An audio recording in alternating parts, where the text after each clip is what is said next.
You've been drinking your bourbon wrong, and I'm going to tell you how to drink it.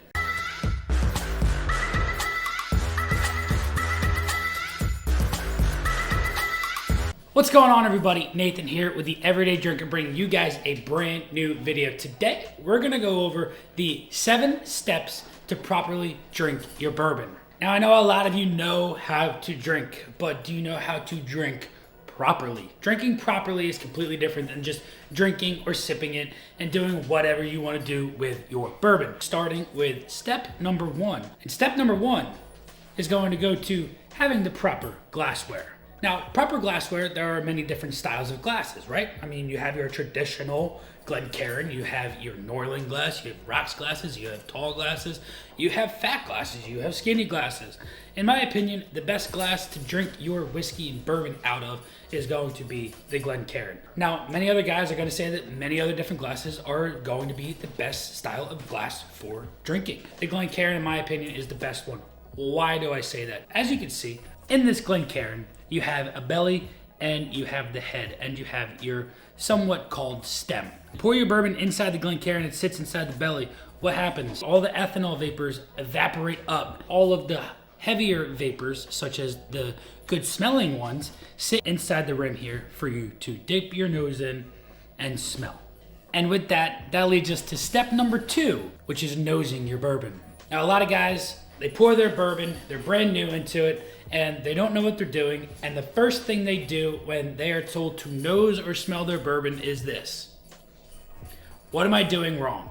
I'm sticking my nose deep inside of that glass, picking up every single ethanol note in that glass, and that is going to turn you off like you wouldn't believe. You're not going to get a single note of anything that bourbon has to offer. The only thing that you're going to get is burn, burn, burn. It's gonna burn your nose and you're not gonna enjoy a single second of it. So my 2 steps in nosing bourbons are as follows. Waft.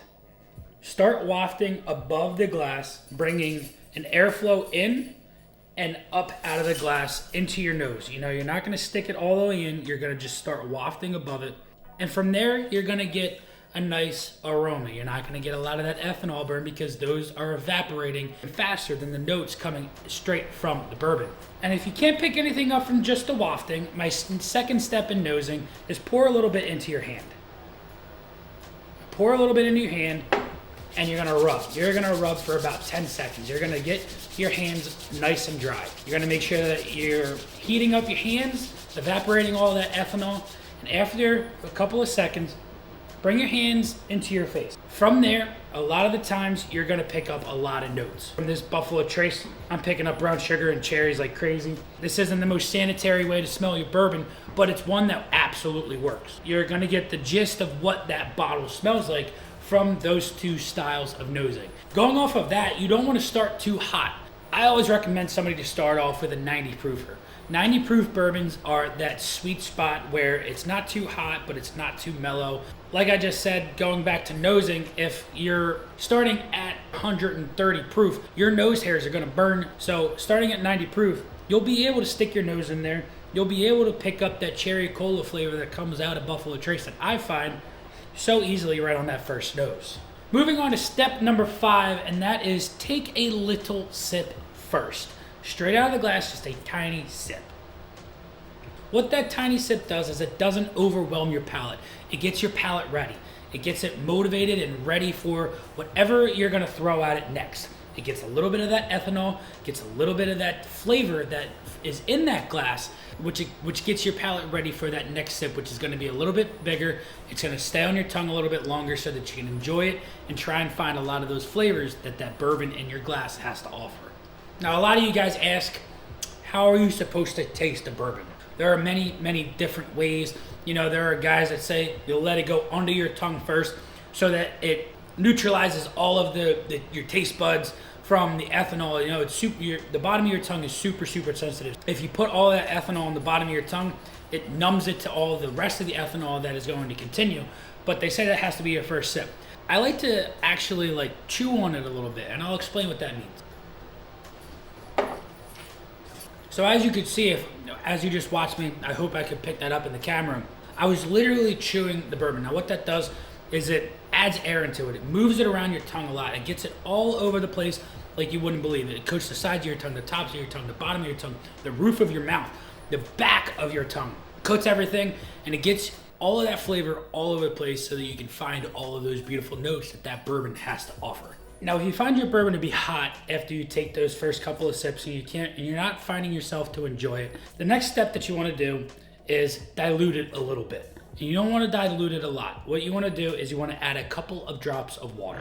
So you'll grab some filtered water, you'll grab your straw, and you'll take a little bit of that water and you'll add it into your glass. Just about a couple of drops into the glass. And what that does is it separates the oils inside of the bourbon. It dilutes it a little bit so that the ethanol is less pronounced while you're sipping it with that little bit of water that proofs down the bourbon. When you go back into the nose, you might find a little bit more of a pronounced bourbon nose instead of the ethanol nose because those oils have risen to the top. This right here, I found that the cherry note is very, very, very, very strong compared to when it was when I first poured it out of the bottle.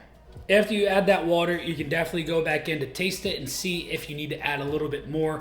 I myself recommend doing water rather than on ice. I think with the water, you can slowly add water droplets into the glass until you find that desired dilution point where you start to enjoy that bottle.